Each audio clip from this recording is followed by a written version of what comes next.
Hello, everybody. I'm Zach from ZK Painting, and this is ZK Live. There we are. There he is. It's good to go now. What's up, Jim? How's it going, Zach? Good talking to you. Yeah, you too, man. So I actually just jumped on, so I missed how you started. I walked through my shop, actually. Oh, okay. And then at the end, I made sure to let everyone know that it didn't hold a candle to your shop. Well, yeah. Well, we got a lot going on that thing, and yeah, it's taken quite a few years to put it together too. So yeah. So Well, want to get there. on? Yeah. How did you start? How did you get into this business, and how did you build that shop to what it is today, which is a very impressive operation to watch? Yeah. Thanks, Zach. Well, I actually started learning to spray when I was like 13 years old, working for my dad, doing industrial equipment. We were spraying like gravel crushers and conveyors and hoppers, and if anyone watches Gold Rush, all that kind of equipment. Actually, I learned how to spray that stuff when I was like 13. So that's kind of when I learned the basics of spraying. That was a long time ago. I'm doing the math now. That's 38 years ago. So, yeesh, starting to feel old. What type of paint? What's that? What type of paint were you spraying back then? Back then it was industrial enamel, which probably hasn't changed a whole lot, except there was lead in the primer. We had red. It was actually called red lead primer. I remember using that stuff. Um, but yeah, so that's kind of where I learned the basics of how to use a gun. I learned on a pressure pot. And you know what? That's been transferable to every kind of finishing I've done ever since. Like I went from there, I got into auto body for a while. And honestly, once I started working with wood a little bit in the painting trade, I got to work with wood a little bit. I was like, that was it for me. So yeah, I've been in this trade a long, long time. And how long ago did you start your company? I'm just in my 23rd year, so it's almost 23. Yeah, it's like, and this is my second company. The first one I started, I was 21 years old, and I didn't have a lick of sense. I just, let's start a company, let's go. And I was doing a lot of just freelance painting and whatever jobs came by. Right, ran it as a proprietorship, and I got a really good gig doing electrostatic painting and some other things that gave me solid contracts, and I was making a lot of money for my age. Like I had like 6 vehicles and just anything I wanted. Right, I was spending money like a moron, and at that age, right, I just figured the gravy train would never end, and then I went through a bankruptcy, and that taught me a pretty important lesson. So that was my first business. The second one, I've been, like I said, this is 23 years now. So I swore I'd never go back either. Like I swore I would never be self-employed again after that first time. And then it's in your blood. You just end up coming back. Totally. Yeah. So yeah, anyways, after a kind of a bit of a break working for a few other companies, just doing some other things, I came back in 1998 to Calgary. I was in Vancouver for a couple of years, and I came back here and just got pulled right back in. And, I just decided, well, if I'm going to do this, I'm going to full on do it. Awesome. Where did the name come from? I get asked that a lot. It's actually not creative at all. It's actually my initials. So my name is James Edward Kerrigan. And it really should have 2 C's, JECCO. But that name was taken, so I just went with JECO. So really, Awesome. that's all it is. Well, another initials company. Respect for that. Yeah, I'll there you go. not made it my initials and like called it some like memorable, impactful name, but You it know is. what? Once you make your brand, you've Yeah. you've made all the impact you need to make, right? Once people know your brand. Yeah. Awesome. So, can you just tell us a little bit, so people who haven't followed you religiously as I have and watched every video so closely, what kind of operation do you run? Yeah, so we're a wood finishing shop, and we're the largest wood finishing shop in Alberta. Independent wood finishing shop, I should add, because there's probably some mill shops that have some pretty impressive size facilities that do their own finishing. But we're completely independent. So I mean, we work for mill shops and cabinet makers and carpenters and you know, basically anybody that builds things with wood. So who needs a finishing partner? So that's basically it in a nutshell. And that kind of opens up. We used to have a much wider scope of work, like we would do furniture and stuff too, which I actually got away from. It's a different speed, a different animal. I got out of furniture refinishing and decided to dedicate more time and space into mostly cabinetry, to be honest with you. So Yeah, I see you guys do a massive amount of cabinetry. yeah, Yeah, unbelievable arsenal of racks, spray booths, and pumps. yeah, A right. little bit about sort of your equipment, how you got here. Was it like where did you first start when you moved? Like, did you have one booth, four racks? Was it you started fairly large right away? How did you get to the point where you have this amazing setup you have today? Yeah, I'd have to go to the beginning. You know, I mean, I cut my teeth as a site painter. So, and that's probably how a lot of guys get into it, to be honest with you, unless they get taught in a shop. I didn't really, I learned in a shop how to spray, you know, like I said, back in when I was young. But as I got into site painting, I found that my spraying skills were most in demand. So then I was mostly doing wood finishing. And so what would happen is I would get subcontracted all the wood finishing jobs in these giant custom homes that were going up all over the place. And I wouldn't necessarily be really doing much painting.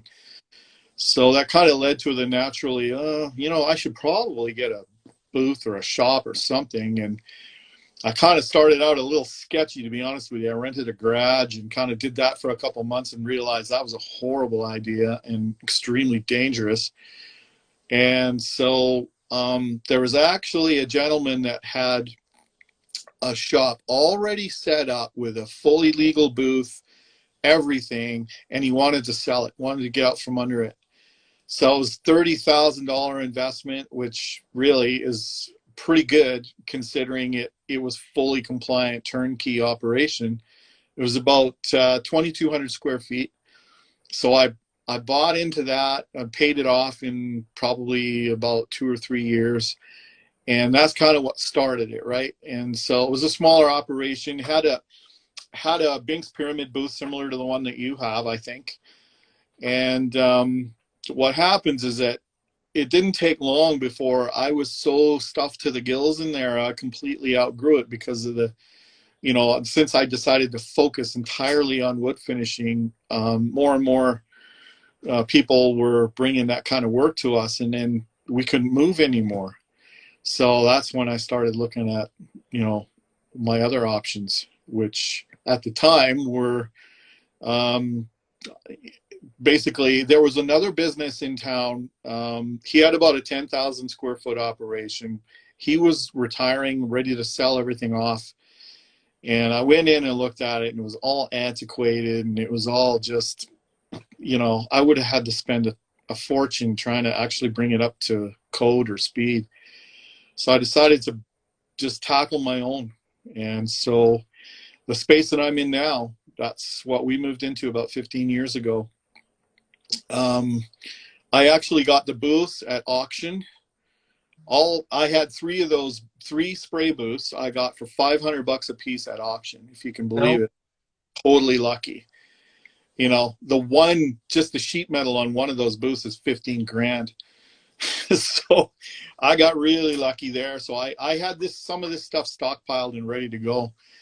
But when I found a suitable space, I negotiated a deal with the landlord. Listen, give me 6 months free rent. I'll put in the leasehold improvements. And that gave me kind of 6 months to sort of get that shop built up and running and sort of ready to go so that we could keep working at the other one. And then when the time came, I actually found a buyer to pay exactly what I paid for the first shop and sold it to him, and then we slipped over. So the way it's set up now isn't the way it was when we first got in there. We've added a lot of equipment since then, like the oven, and moved things around a little bit. But essentially, that was the genesis of it. So now, yeah, our shop's now about 6,500 square feet. And how many booths and how many other? You have a big makeup air unit? Yeah, there's 2 makeup air units. So the really big booth that we now almost exclusively have it divided in 2. So I literally operate it as 2 booths now. So I've got 3 sprayers going full time. So that big booth has a dedicated makeup air unit to it. And then the small booth has its own dedicated makeup air, which is code, right? You have to have that. In Calgary, the HVAC codes have gotten really strict over the last 10 years, where you even have any kind of a workspace at all, you have to have makeup air. So for those who understand what makeup air is, can you explain a little bit how the booths are working? Yeah. So you have a spray booth that exhausts a lot of air out of your building. And so in warmer climates like southern U.S. and other places where they don't really experience winter like we do, they could probably get away with not having one by just having some doors open, and it doesn't create a massive vacuum in your building, right?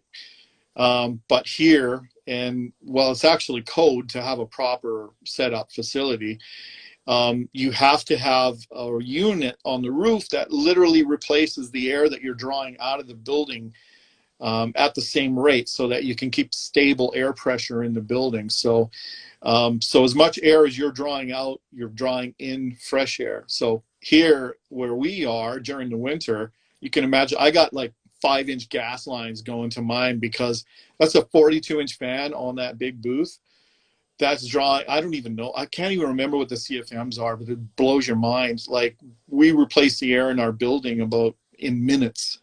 So I've got to blast a lot of hot air into that thing in the winter to keep the temperature stable in there. But it works great. So that's kind of how the makeup air works, yeah.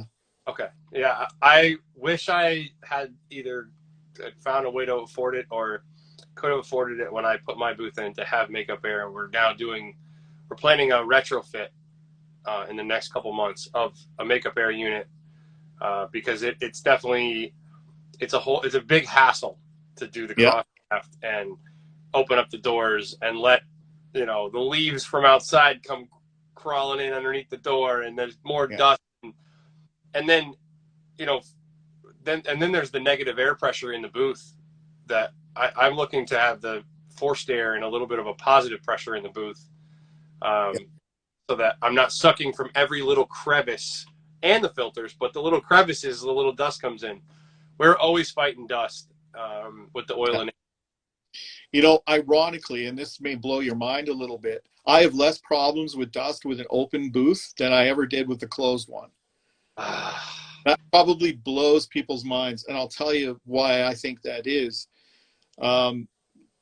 Generally speaking, your prep area, your work area, all the kind of where all the sanding and the dust and all that's being created, well, maybe not by the best planning, but almost all of us have that in front of the damn booth, right? Or at least so that the air just gets drawn into it, right? And just out of necessity, by sometimes where you have to place the booth in relation to the rest of it's not like you're going to place a 24-foot long booth in the middle of your shop. You got to sort of get it back against the wall, right? And kind of build around it, especially if you've got a smaller space, So what happens is that the filters on those doors, once they become saturated a little bit, and it doesn't take much, it starts just firing that stuff off into your finish. And I discovered this in my first shop. I stopped closing the damn doors, and I had almost no problems after that.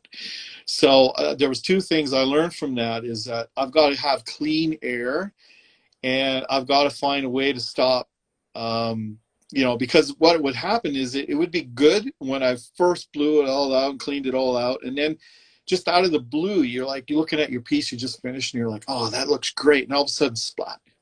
It just comes out of nowhere, right? Especially if you're working with, long oils, or you work with a lot of long oils and stuff that, is slow drying and it's just laying there open, waiting for something to land on it, right? So I think closed booths work great if you've got a way to sort of water everything down and find other ways to keep the dust in front of the booth where it's drawing its air from in any way getting into those filters, which is nearly impossible in a wood shop. Wood and water doesn't mix. It just I was just showing when I gave the tour. We just expanded it, and we used to prep literally right in front of the doors, like a foot and a half away. Yeah. Now we prep in a separate room around the corner, and we have booth pre-filter on a frame that we put in the door when we spray, and we put that in the makeup air, like at our front door. We open that door now. We don't use the garage anymore, so it's not sucking from the bottom and bringing all that dust in. We have a full door frame that we stick in there that's a pre-filter to our fresh air coming in. Yeah. The amount of you go nuts trying to stop the dust. Yeah. And there's many times where we just feel crazy. We might spend hours putting new booth covering down on the floors, spraying the booth covering on the inside, watering down the floors, all of this stuff. And then you spray the floor out, and an hour later you see the dust and you just want to rip your hair. And you can do all of that. Then you've got a freshly sanded piece that's completely charged with static electricity, right? Just wait. It's just like a positive friggin' magnet, just waiting for anything, and it just zaps onto there. So then again, that's part of the learning process. So you start learning about how to deal with static and what causes it and what creates it. So there's some primers are better than others for releasing static electricity when you sand them. They don't create as much.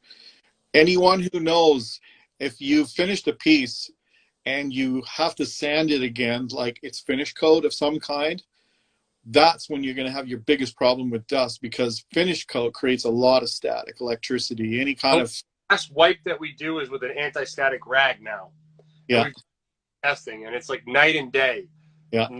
Anti-static rag and anti-static rag. So yeah, it's definitely a huge difference when the piece is not sucking dust to it. Oh yeah, I know. I mean, we're starting to see more and more high gloss now, right? So, and economically speaking, you want to try and do the best high gloss you can off the gun. If we're into cutting and polishing, I'm sorry, it's $150 a foot. We'll talk later. Like, seriously, I mean, you can't charge enough for that. So, so there are some good products now that are giving you really, really high glossy glosses off the gun, and more and more demand for doing it. And people see me doing it in an open face booth and they think I'm nuts. But I have. But I'll tell you, we actually don't really have a problem with dust. I mean, we filter the makeup, like the makeup air units on the roof actually have replaceable filters. They look a lot like furnace filters. They're about 3 inches thick though. And you got to make sure you got to get up on the roof every so often to replace those puppies. But other than that, we're not set up ideal either. As you can see, that's the same thing. I got my booths back against the back wall. I've got my prep area not right in front, but it's off to the side. I'm not going to say we're 100% dust free, because that would be lying. But we've been able to mitigate a lot of that by using only vacuum sanders and downdraft tables. And, I mean, there's some hand sanding and stuff that goes on, but it's not enough it's a big enough space that it doesn't contaminate the whole area. So, I mean, the guys know if somebody's spraying finish coat, you're just going to lay off standing in front of Isa's booth for a while. The big booth is kind of out of the way. So there are still certain things we got to watch out for. But yeah, I found it whenever I had doors closed on a closed booth, I had so much more problems, man. It was just, I would just spend so much time cleaning those filters, and it was just crazy. because it goes through eventually, right? You think the makeup air unit will solve my problems? Well, the makeup air unit will stabilize your air pressure, so that's going to solve part of your problem, because you're going to be able to sort of control where that makeup air is coming from, depending on where you place it.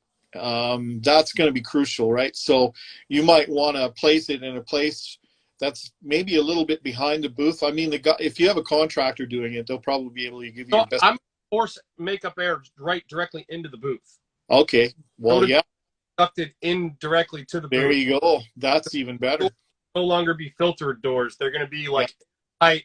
They're very expensive, and they're going to like seal perfectly. There Which you go. seal right now, you can see it. There's these rubber flaps that like ride along the concrete. It's pathetic.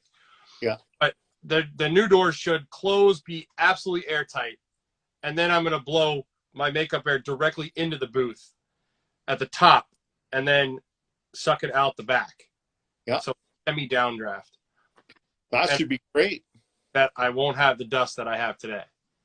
The other challenge, you always got to trace back to each step. So your other challenge is you may have to put some baffles on the roof. You're definitely going to have to pay attention to the filters in your makeup air, like constantly, depending on like certain times of the year, there's no problems at all. This time of year and pollen starting up, pollen's a bitch. That just gets everywhere. So that's where we end up. It's when the pollen's flying that we start having fun. Yeah. But most of the times, especially in the winter, we actually don't really have too much problems at all with dust. That's awesome. So you guys, you have like large downdraft tables, right?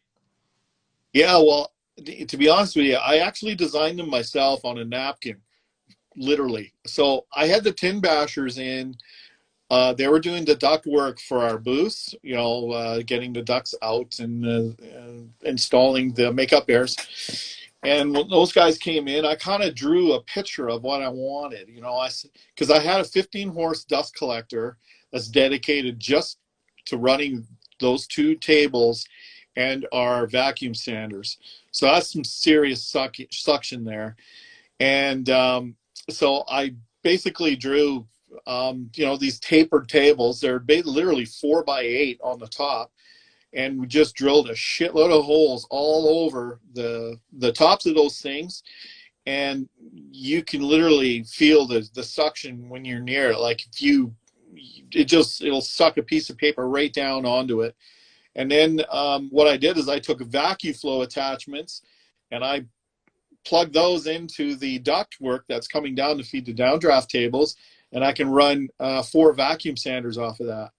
So, I mean, it's unbelievable. So what we do about once a month, we pop the canisters off the dust collector because it's so fine, and we shake them out, clean them out, and then put them back on, and you're back up to full suction.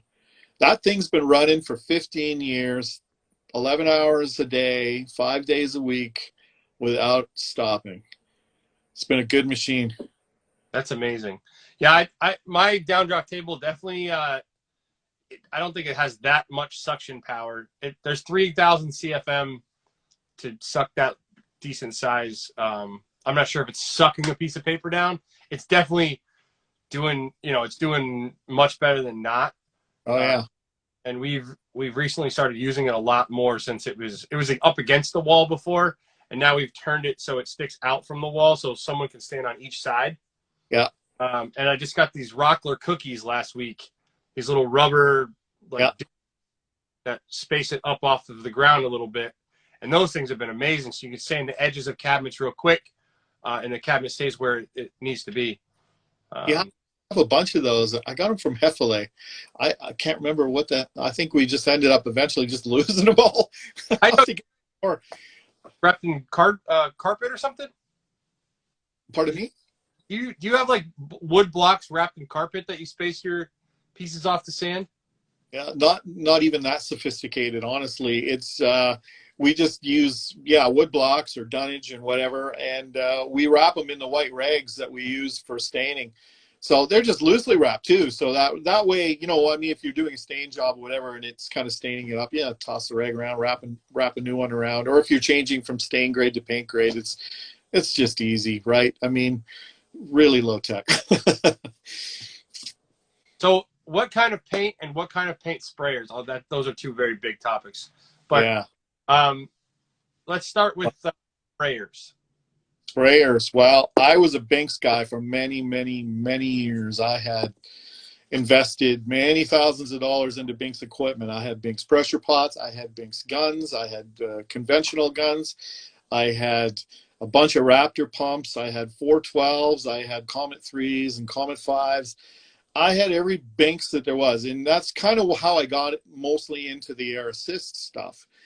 And, you know, I loved the finish and the that I could do with it, and I was happy with it for a long, long time. I just kind of got used to the fact that they break down a lot. And so I had people in the industry who were going, "You got to try this Kremlin. Got to try Kremlin." I'm like, I've got all my money tied up in Binks. I don't want to start. You know, every time you buy a tip, it's $100, right? So I don't want to have to start buying a bunch of other equipment. And eventually, one of my main heavy pumps, the Binks pump, broke down. So I got a Kremlin, and I was absolutely friggin' loved it right off the bat. And I bought a bunch of them at an auction from, I think I bought 4 or 5 pumps from auction from a company that was closing down their operation. And I got them all kind of cleaned up and put together. And those things, I've never rebuilt one of them. And that was 10 years ago, not one. I was rebuilding my Binks pumps twice a year. So I actually recently, there was a guy in town who's starting up a shop, Splash It Painting. He took me up on my offer. I said, anybody who wants this stuff, come and get it. He showed up. I gave him everything I had Binks. Like, I literally loaded his van. Pumps, guns, everything, working, not working, parts, just here you go, man. So he was pretty happy. He's setting up a facility in town here. So hopefully it'll do him some good. That's awesome.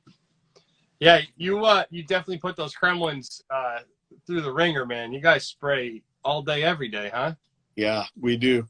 Yeah, the only thing, the only thing I probably would recommend is that you got to go for the industrial ones. You know, those 30-to-1s are okay for clear and light finishes, but don't expect them things to carry the load for you if you're doing a ton of volume on heavy stuff like pigmented. So the 2025s is where a guy should start.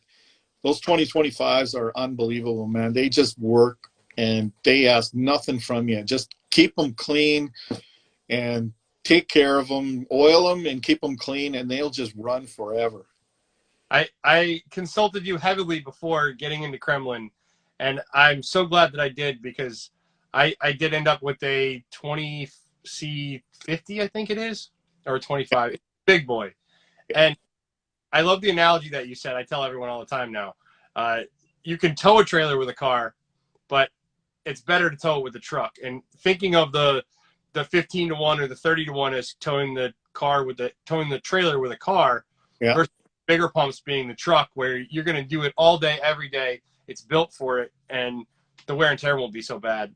Like I said, I do run 2 of the 30-to-1s, and we just use them for clear and sealer. That's it.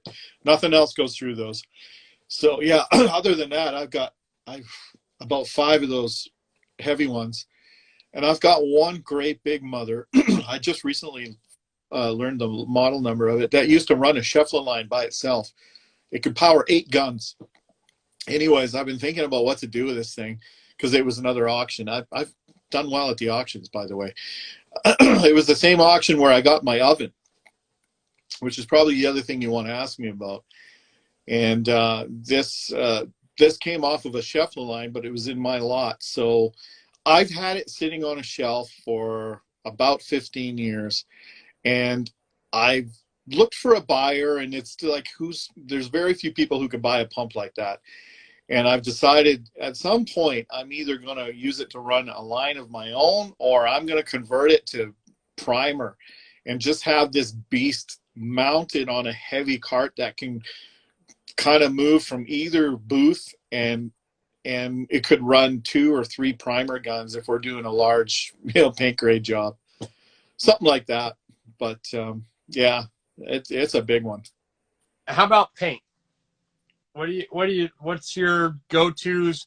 What type are you using? Pre-cats? Are you using conversion varnish? I know you're using a lot of conversion varnish. Yeah. And why different? Like, what's your thoughts on the different types of coatings out there? And Yeah. why use? Well, we're going through a bit of a change right now.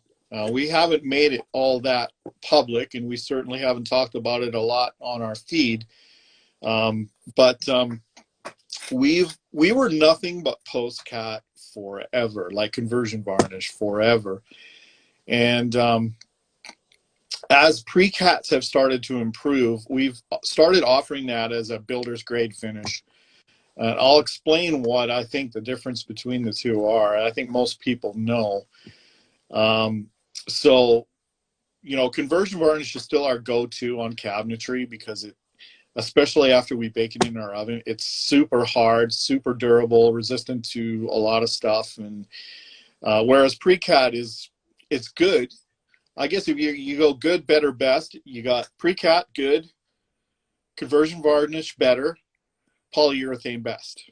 That's kind of how you look at it in the sort of cabinetry and finishing industry that way. So we use all 3 now, whereas I always used to just stay in one lane. And it really depends, on your client and your different needs. So we've got clients that do a lot of tract housing and multifamily stuff. Those guys, it's pre-cat, right? I mean, it's economical. It keeps our price in line, and the numbers work. If we were doing post-cat, what I used to do, no matter what kind of project, I was using post-cat because I knew it's better, and I think they would appreciate better. But then I couldn't make any damn money, or I wouldn't get the jobs because the numbers didn't work, right?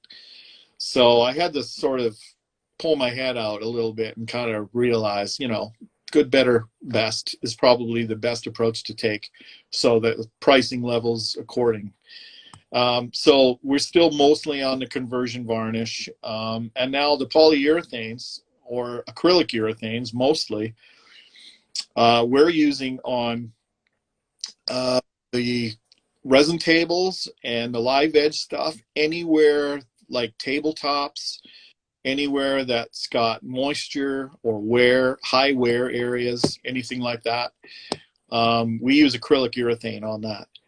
And the brand that we've been extremely happy with is CVAM. And a lot of people haven't heard about it, but it's out of Italy too.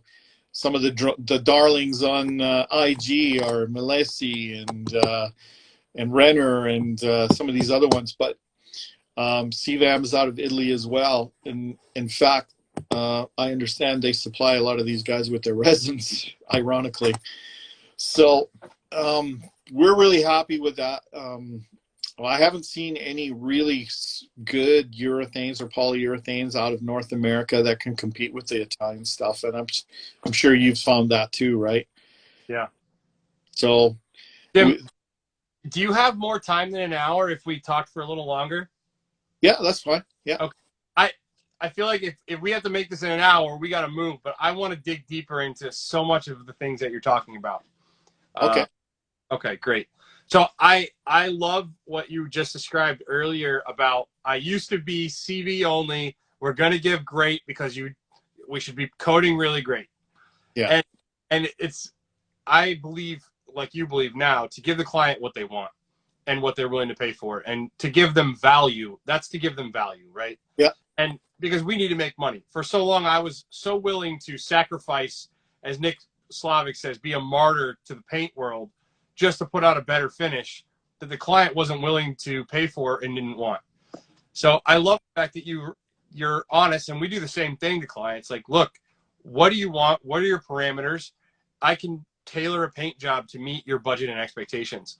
and knowing the different types of coatings out there, you can then do that. So I love to hear you say that pre-cat. This is what we tell people. We don't. I'm small enough that we don't do the good anymore, but that pre-cat that's entry level, and then we can do better, and then 2K polys over here, and as a professional, I think we add a lot of value to the market by understanding our craft and translating that for the client, right? And not just going, this is the one thing I do, and this is all I do, and everyone should take it or leave it, because now you're not giving the client value. Yeah. And it's tough to be profitable that way. Yeah. Well, and when you have to do the kind of volume that we do, there is a little bit of high volume, low margin work that needs to flow through the shop. That helps pay the bills, right? I mean, we do a lot of high and mid-end stuff too. But as you know, it's difficult to fill your shop just with that kind of work. If you manage to do that, you'll find yourself in a bit of a jam too, because the time it takes to do that kind of work is much longer than it takes, your turnaround time. So you really got to manage your production schedule really, really well. Like, for instance, we have a project coming up. I'm actually going to be incorporating some Vero metal into it, actually. This is a crazy high-end home. And it's going to be all high gloss everywhere. And there's going to be Vero metal brass inlay and all the kitchen doors and accents everywhere. We still haven't figured out logistically how we're going to do it, but we're going to figure it out. And the cost on that's going to be, I don't know. We haven't figured it out. So, I mean, right now we're going through the drawings, and I'm just going, forget everything we got to start over. So, I mean, we love that kind of work, and maybe there's a big dollar attached to it, but at the end of the day, I don't know if there's a big dollar on the bottom line with that kind of work always, right? Because especially if they're all one-offs and you're kind of learning a different process each time, because I mean, we do so much custom stuff that there's a lot of one-offs. I mean, I've invented finishes just from customer describing stuff that they want to do, and you just kind of mad scientist your way through it, right? So it's nice to have a little bit of volume to kind of go through the shop and keep things moving while you're working on that other stuff too. And the varieties, it's way more fun. It's way more fun. I think the guys appreciate all the weird stuff that we have going through there. And I've talked about this before, but I think that is the definition of craftsmanship, is taking your knowledge and your skill and giving the client value and meeting their expectations. So it's a higher skill thing to do, to be able to offer good, better, best. Yeah. On a certain level. And it's because I think you have to know, to tell a guy today, we're going to spray pre-cat. Tomorrow you're going to spray CV, and the day after that you're going to spray 2K poly. That guy better be pretty skilled. He's not a machine. He's not a monkey just repeating things over and over. He's having to use his brain. Yeah. And that's what makes us different than a lot of finishers that are out there that might be working in dedicated facilities to their company, right? Like their mill shop may have their own finisher, or as part of a production or manufacturing where they have to do a lot of the same thing every day. Not always. I don't want to pigeonhole everyone into that, but we do so much different every day. Every day is so different that, you learn a lot. Like you never stop learning. I'm learning all the time. Like this Vero metal thing, I know you've experimented with it. I'm going to pick your brains on that later, because I just got my shipment today, and I'm going to start sampling and playing around with it. It looks really exciting. It looks really cool, and I hope it turns out the way it looks. But I'm still skeptical until I actually do it. It definitely has a learning curve. We should talk about Vero metal for a little bit then. Yeah. I've sold 2 jobs now with it, and I think we've sold a third one. We're making samples of some manganese. The guy has exterior black paint on his very modern house, and the guy didn't do a very good job applying it, and they want us to come and make it look nice. And I was showing them some Vero for an accent wall inside, and I was like, we could do. He's like, I want black metal look. And I was like, well, how about manganese? So I'm making a sample for him. But we're doing a little vanity for a designer I've been trying to work for a long time. This is our in with her. She's super high end, and they want this like almost white gold, silver looking coating on this very like intricate fluted vanity. Yeah. But yeah, I think, I mean, you have to experiment with it. The tough thing is it's an expensive product to experiment with. Yeah. You know, it's not, God, I think we figured it's like $500 a gallon or something by the time you look at what it actually costs per gallon. Yeah. All right. But yeah, I mean, definitely experiment. I know it's very important that we have it's a polyester resin, so you need to have a robust 2-part primer underneath it. Drews is on here. He's also an expert at this. He's been doing a few of these jobs. And then they were taught us at the certification that you want to spray into your wet edge on an angle, which doesn't make a lot of sense as a finisher to spray like that. And I think actually Jack has found that it's better not to, but spraying it and different tips and trying to keep the wet edge with the polyester that's drying fast is tough. Yeah. And to get it in one coat thick enough that you can then work it down. Anytime they want that polished finish, super hard. Yeah. Just not on verticals. Super hard to get it smooth enough where you can get it, knock it down to be smooth, and enough mills that you're not burning through. That's the tricky part. Is textured finishes, like we're doing a slightly textured bronze wall, and boy, it's going to be so much easier than if it was a polished bronze wall. Yeah. Yeah. And so far, the stuff I'm looking at doing is probably all going to be reasonably polished or even burnished for sure. Yeah. So, Robert, I've spoke to him quite a bit, and I know you have as well. You know, he told me about the trick of using acetone to sort of break the seal on the binder after it's cured, to expose the metal. I know they give you some rubbing oil and you can sand and whatnot. I think some of the tricky areas that are not easy to sand, I think hopefully the acetone trick will work, because essentially what we're going to be doing is some kind of a molding, some kind of a thin molding that we're going to made out of wood or MDF, and we're going to turn it into brass. And then it's going to be pressed into these gloss shaker door panels. So steel wool is your friend in those situations. All the little detailed stuff, we found steel wool works. I think Jack can correct me if I'm wrong, but we found the acetone to be kind of a pain in the butt when, trying to wipe that off with the acetone. That's not very easy. Yeah. And even then, it leaves it very dull. Like you still are going to have to polish that up to a sheen. Yeah.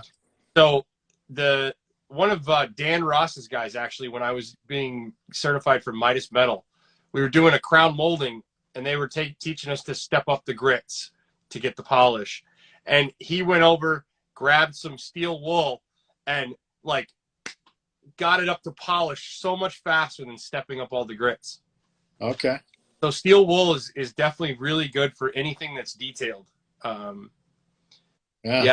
Thanks for that tip, because I'm going to be experimenting with it. I might even spray some tomorrow or Friday just to, bugger around with it a little bit. I've got 4 different alloys I want to try. And one of the things that I want to, kind of market here in Calgary is hood fans. I mean, right? I mean, the metal. Brass or bronze hood fan. It's amazing. Yeah. So try, if you want to make one, you want to make one out of bronze, it's going to cost you a damn fortune. But if this kind of gives the people the option, right? So I don't know. I'm going to play around with it, and I'll be showing some of what I do. I'll probably film some of it and not put it up live right away until I see how it turns out. And I'm like, okay, I can do this now. Then I'll put it up, because it's just completely different animal for me, right? So, but I'm kind of excited to play with it. Yeah, it's fun. That's awesome. Yeah, Jack said that there's some nylon brushes that work well. Yeah, the acetone, it kind of makes a mess. I would try to abrade it off in some way Yeah. over the acetone. It gets like sticky, and it's then if you go too far, you end up wiping it off. I know they say the acetone, but I have not found a lot. I have not had a lot of luck with that either. Did you wait the next day? Yeah. Yeah. Okay. We always, I mean, I've done some samples where under infrared light, you can cure it up pretty quick. Yeah. Everything that we did in certification and most of the samples that I've done have been overnight dry. Yeah. Okay. Well, thanks for the tips. I'll keep you posted on that. Yeah, absolutely. Yeah, so let's talk a little bit more about coatings. I feel like we went over like the broad pre-cat CV 2K polys. I think painters in general, it's good for them to know, because understanding what makes up the different paints and why they cost what they cost and why you use them here versus here helps us to sell. I mean, I have to go sell a client on a 2K poly cabinet job when my competition is selling a pre-cat lacquer or maybe even like trim paint from Benjamin Moore. Yeah. And understanding coatings helps me to outsell my competition. Could you just kind of give us an overview of the different coatings and what separates them? Yeah. Well, and then in 5 minutes, we're going to have to stop and just reboot up again. Yeah, no problem. Yeah, no, pre-cat is, really pre-cat is for base case and trim in houses. That's the way I look at it. It's not the best for cabinetry, but there are some good pre-cats out there that perform fairly well. That being said, I sprayed pre-cat for many years before I got into post-cat. So, but it's just, I mean, you can do a quick test, take some lacquer thinner on the rag, and you'll wipe pre-cat right off. If you get up into post-cat, it's much harder, much higher build, it's way more stain resistant, and you can't scratch it nearly as easily as pre-cat. So, I mean, that's why it's generally the go-to for cabinetry. When you get up into the polyurethanes, well, it's even harder still, but also yet flexible a little bit. It moves with wood a little bit better than CVs, especially if CVs get overbuilt, which can happen. Yeah, because you have cap to the amount of mils you can put on a CV, right? Yeah, if they get overbuilt, they're prone to cracking. Some are better than others. Whereas the polyurethane, they'll just let you pile her on, and it tends to live with the wood really well. And it's even a little bit harder and more durable than the CVs, and it's also more moisture resistant. So, steam from your kettles and those kinds of things, it's going to hold up much, much better to that. But it's also still quite a bit more expensive, although it is coming down. I think some of the Italian stuff on the market that's becoming more prevalent here is definitely improved it. Yeah. And as it was explained to me, a conversion varnish has an acid bond. Yeah. It would be like bonding like this. And a polymer bond is what 2K poly has, which would be bonding like this. Yeah. I always make that demonstration to a client, and they can understand the difference. This is going to be more brittle. This is going to have some flex to it, and it's going to it's going to be much more durable.